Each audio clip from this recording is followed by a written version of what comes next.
রয়েছেন বাংলাদেশের প্রধান উপদেষ্টার প্রেস সচিব জনাব মোহাম্মদ শফিকুল আলম। মৃত্যুকে কেন্দ্র করে যে তাণ্ডব চালানো হয়েছিল এক রাতে, তাতে মাঠে থেকে সরেজমিনে সেটা দেখার অভিজ্ঞতা হয়েছে জনাব নুরুল কবিরের। তিনি হেনস্থার শিকারও হয়েছেন।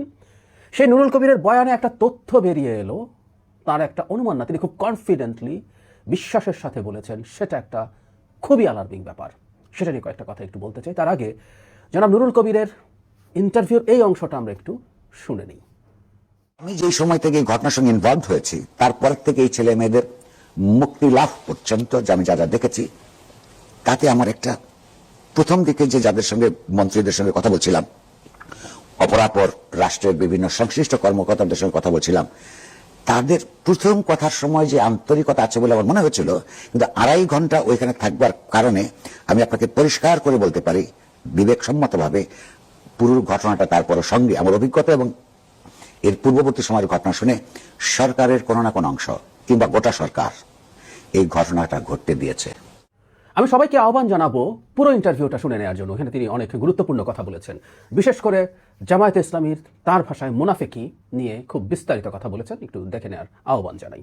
যাই হোক, যে কথাটা বলছিলাম, জনাব নুরুল কবিরকে আমরা রিলাই করি। আমি প্রায় একটা কথা বলি যে তাকে যখন কেউ হেনস্থা করতে যাচ্ছে তখন বুঝতে হবে দেশের কত বড় বিপদ অপেক্ষা করছে।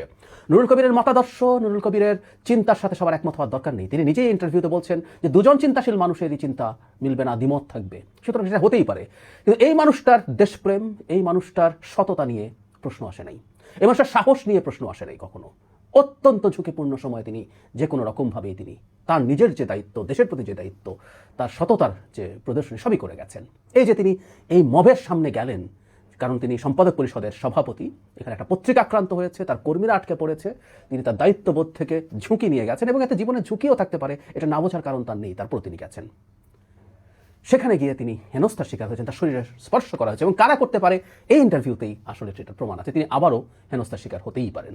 যাই হোক, যেটা বলছিলাম, আপনারা খেয়াল করলেন তিনি তার এই ইন্টারভিউতে খুব স্পষ্টভাবে এই ঘটনার সাথে সরকারকে দায়ী করছেন। সরকার যেভাবে ঘটনাটা ঘটতে দিয়েছে এগুলো নিয়ে আমরা প্রশ্ন তুলেছি তখনই। কারণ হলো প্রথম আলো থেকে আগেই জানানো হয়েছে, বা তখনও যখন প্রথম আলো হামলা শুরু হয়নি তার আগে সেখানে পুলিশ ছিল, কাছাকাছি সেনাবাহিনী ছিল, ডেইলি স্টারের ওখানে সেনাবাহিনী ছিল, কিন্তু কেউ অলমোস্ট কোনো পদক্ষেপ নেয়নি। আমরা নুরুল কবির যেহেতু মাঠে ছিলেন, তিনি 2.5 ঘন্টা ধরে ওখানে চেষ্টা করেছেন এবং এই ইন্টারভিউটাতে একটা জায়গায় তিনি বলছেন যে এই 2.5 ঘন্টার সময় তিনি যতজন মন্ত্রীকে ফোন করেছেন, গত 1.5 বছরে ততজন মন্ত্রীকে তিনি ফোন করেননি। এই প্রেক্ষাপটটা তার তৈরি হয়েছে। সো এই অবস্থায় দাঁড়িয়ে তিনি কথা বলছেন এবং তিনি নিশ্চিত সরকারের একটা অংশ অথবা পুরো সরকার এই ঘটনাটা ঘটতে দিয়েছে। আমরা হালকা ব্যাপারটা, ছোট ব্যাপারটা ধরি যে সরকারের একটা অংশ এটা ঘটতে দিয়েছে, তাহলে ব্যাপারটা কেমন দাঁড়ালো? বিভৎস, বিভৎস। আর পুরো সরকার হলে তো কথাই নেই।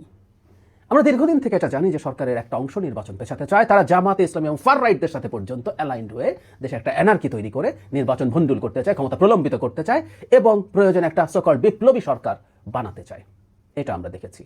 সেটুকুও যদি এখনো কার্যকর থাকে, এটা খুবই খুবই ভয়ঙ্কর তথ্য। এবং সেটা কার্যকর থাকা ইটসেলফ প্রমাণ করে যে সরকার অ্যাজ এ হোল নিষ্ক্রিয়তার দোষে অন্তত দুষ্ট। আমি আবারও বলি, ধরে নিলাম একটা ছোট গ্রুপ, এই গ্রুপটা কারা, এটা নিয়ে প্রচুর কথাবার্তা আসলে সামাজিক মাধ্যমে হয়, তারা যদি এখনো সেই ধরনের চিন্তা করে, তারা এখনো যদি সরকারকে সেভাবে সক্রিয় হতে না দেয়, তাহলেও আসলে পুরো সরকার দায়ী আমরা ধরে নিতে পারি। কারণ যে সরকার, ডক্টর ইউনূসের নেতৃত্বাধীন অংশ যদি নির্বাচনের ব্যাপারে সিনসিয়ার হয়ে থাকে, তাহলে ওই অংশটাকে তো নিউট্রাল করার কথা ছিল, প্রয়োজনে তাকে বের করে দেওয়া উচিত ক্যাবিনেট থেকে। সেটা তো করা হচ্ছে না। তাহলে নিষ্ক্রিয়তার কারণে হলেও অন্তত আমরা এই সরকারকেও এর সাথে অ্যালাইন্ড হিসাবে দেখতে চাই। খুবই খুবই অ্যালার্মিং কথা।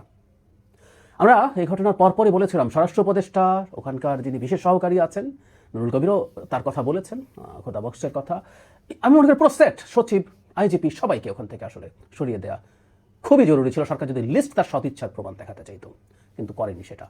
সুতরাং আমি মনে করি সবাইকে সতর্ক হতে হবে, আমাদের নাগরিকদেরকে সতর্ক হতে হবে এবং বিশেষ করে বিএনপিকে, যার সবচেয়ে বড় রাজনৈতিক শক্তি আছে দেশকে নিয়ে, এই খেলার পথে বিএনপিকে প্রয়োজনে প্রয়োজনে রাজনৈতিকভাবে বাধা সৃষ্টি করতে হবে, চাপ তৈরি করতে হবে। আমরা সত্যিকার অর্থেই খুব বড় বিপদের মধ্যে আছি এবং আমাদের প্রচুর শোরগোল আসলে সরকারের প্রতি করে যেতে হবে। কারণ এরকম ঘটনা যখন এভাবে ঘটতে পারে, মানে ঘটে শুধু যাওয়া না, এরপরও কোনো ব্যবস্থা নেওয়া হয় নাই, প্রচুর ছবি আছে, তারা ওখানে গেছে, কি করেছে, ভিডিওর মধ্যে দিয়ে লোকজন কথা বলেছে ক্যামেরার সামনে এসে, কাউকে গ্রেফতারের কোনো খবর নেই। ছাত্র শিবিরের নেতারা হুমকি দিয়েছেন, কাউকে কোনো ব্যবস্থা নেওয়ার কোনো খবর নেই। তাতেই আসলে এটা মনে করার যথেষ্টের বেশি যৌক্তিক কারণ আছে এই ঘটনাটা সরকার ঘটতে দিয়েছে। বা একটা অংশ অ্যাটলিস্ট, আবারও বলছি, ডক্টর ইউনূস নির্বাচন চান সহিভাবে, তারপরে যদি এই অংশটাকে নিষ্ক্রিয় না করেন তাহলে সেই দায় তাকেই নিতে হবে। খুবই খুবই অ্যালার্মিং একটা সিচুয়েশন। আমরা আমাদের